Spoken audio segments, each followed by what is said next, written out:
నా పేరు నడిపటి శ్రీనివాస్, అఖిల భారత దోపిడీ రిజర్వేషన్ జాతీయ కన్వీనర్. ఈ తెలంగాణ ప్రాంతంలో గత పాలకులు ఆత్మగౌరవ భవనాలు ఇస్తామని చెప్పి అనేక భవనాలు ఇవ్వడం జరిగింది. కేవలం ఒక రజకులకే ఇస్తామని కూడా మోసం చేయడం జరిగింది. అటు పాలకులు అంతకుముందు ఉప్పలు భాగవతం చెప్పారు, ఇంకో చోట అని చెప్పారు. ఈ రెండు కాకుండా మేడిపల్లి కూడా ముందు స్థలాన్ని కేటాయించి అక్కడ కూడా భూమి పూజ చేయడానికి సిద్ధమైనాం. మళ్ళీ దానికి కొన్ని కారణాలతో బంద్ చేయడం జరిగింది. మేము ఒకటే అడుగుతున్నాం ఈ ప్రభుత్వాలను, ఈ సమాజానికి సేవ చేసే కులంలో ప్రధానంగా ఉన్నటువంటి రజకులానికి ఆత్మగౌరవ భవనాలు ఇస్తుంటూ ఎందుకు కాలయాపన చేస్తుంటారు? మాలో ఉన్న లోపం ఏంది? కేవలం ఈ పాలకులు మమ్మల్ని వాడుకొని ఏదైతే వాళ్ళ బొబ్బం గడుపుతూ ఉన్నది మాకు మంచిది కాదని చెప్తాను.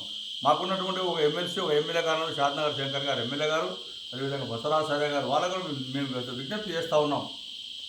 మీరు జాతి తరఫున ఈ ప్రభుత్వంతో మాట్లాడి మనకు 3 ఎకరాల భూములు ఇచ్చే విధంగా మీరు ప్రయత్నం చేస్తే సంతోషిస్తాం, స్వాగతిస్తామని తెలియజేస్తున్నాం. అంతేకాకుండా గత ప్రభుత్వం కూడా 151 మున్సిపాలిటీకి దోపిఘాట్లు ఇస్తామని చెప్పి, మాటలను దోపిఘాట్లు ఇస్తామని చెప్పి పెద్ద ప్రకటనలతో ప్రకటన చేసింది. ఈ పాలకులు దాన్ని కంటిన్యూ చేస్తామని ఒకసారి ఒక మాట వస్తామని చెప్పడం జరిగింది.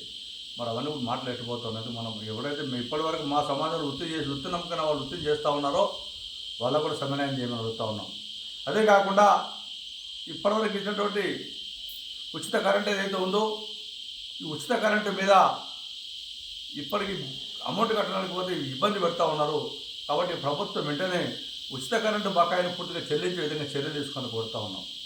ఎన్ని సంవత్సరాలుగా మా పోరాటం చేసినా కేవలం అన్నం తినడానికి గుడ్డకు కూడికే సరిపోతుంది తప్ప మా పిల్లలు చదువుకోవడానికి ఎలాంటి ఆశ్రమ పాఠశాలలు లేవు, విద్యాబుద్ధి చెప్పడం లేదు. లేదా బయటికి వెళ్ళేదని వ్యాపారం చేసుకుందామంటే కూడా ప్రభుత్వం లోన్లు ఇచ్చే అవకాశం లేదు.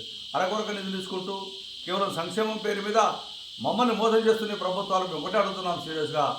మీరు మా వైపు నడుస్తామని చెప్తా ఉన్నారు, సంక్షేమానికి 200 కోట్లు అని చెప్తా ఉన్నారు. ఈ కోట్లు అసలు ఎక్కడ పోతా ఉన్నాయి 8 సంవత్సరాలు చేస్తూ ఉంటే?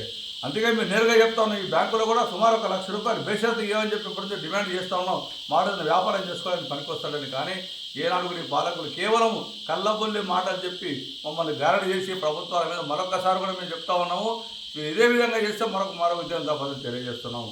అందుకే ఈ ఉద్యమాల ద్వారా ఇప్పటికే విసిగి వేసాక మా సమాజం కూడా అనుకుంటుంది, అదే ఈ ప్రభుత్వాలు మనకు ఎందుకు చేయట్లేదు? ఎవరైతే ఇన్ని సంవత్సరాలుగా మేము ఎందుకు పాటుపడుతూ ఉన్నాం? మా సంఘంలో ఉన్నటువంటి కొన్ని లోపాల కారణంగా ఈ పాలకులు మా మీద ఒక పెత్తనం చేస్తూ ఉన్నారు. దాన్ని సహించాలని చెప్తాను. మాలో మాకెన్ని విభేదాలున్నా సరే సమాజం కోసం పనిచేసేందుకు ఎవరు ముందుకు వచ్చినా వాళ్ళతో కలిసి ఉండడానికి మా సంఘాలుగా మేము ఎప్పుడూ సిద్ధంగా ఉంటామని చెప్పి ప్రభుత్వాన్ని మళ్ళొకసారి హెచ్చరిక చేస్తున్నాం, విన్నపం కూడా చేస్తున్నాం. ఏవైతే మీరు మాకు ఇస్తామని చెప్పారో వాళ్ళు పూర్తి స్థాయిలో మీరు ఇస్తే మేము ప్రభుత్వాన్ని గతంలో కేసీఆర్ గారు చేయని పనులు ఈసారి రేవంత్ రెడ్డి గారు చేశారని మేము సంతోషించాం. ఐలమ్మ భవనాన్ని తీసుకొచ్చి ఇచ్చారు. ఐలమ్మ కాలేజీకి హైదరాబాద్ ఉన్నటువంటి కాలేజీ యూనివర్సిటీ పేరు ఐలమ్మ పేరు పెట్టారు, స్వాగతించాము. అదే కాకుండా బీసీలకు 42% ఇస్తామని చెప్పి దాని కూడా మేము స్వాగతిస్తూ ఉన్నాం. బీసీలో ఉన్నటువంటి రజకుల వాటా కూడా రజకులకు పూర్తి స్థాయిలో అమలు చేస్తే ఇంకా సంతోషిస్తామని తెలియజేస్తున్నాం. ఇవన్నీ కూడా మాకు సమీకరించుకోవాలంటే ప్రభుత్వం మా వైపు నడవాల్సిందే. మా సమాజంలో మాకు విభిన్న ఆలోచనలు ఉంటూ ఉంటాం, కానీ మా వాళ్ళు కూడా పేదవాళ్ళు చాలామంది ఉన్నారు, బతకడానికి మార్గాలు ఎంచుకుంటారు. కాబట్టి కేవలం వృత్తి నమ్ముకొని ప్రధానంగా ఒక 60% మంది బతుకుతూ ఉన్నారు. కాబట్టి వాళ్ళకి అన్యాయం చేయకూడదని ఈ ప్రభుత్వాన్ని విన్నవిస్తూ ఉన్నాం. జై రజక.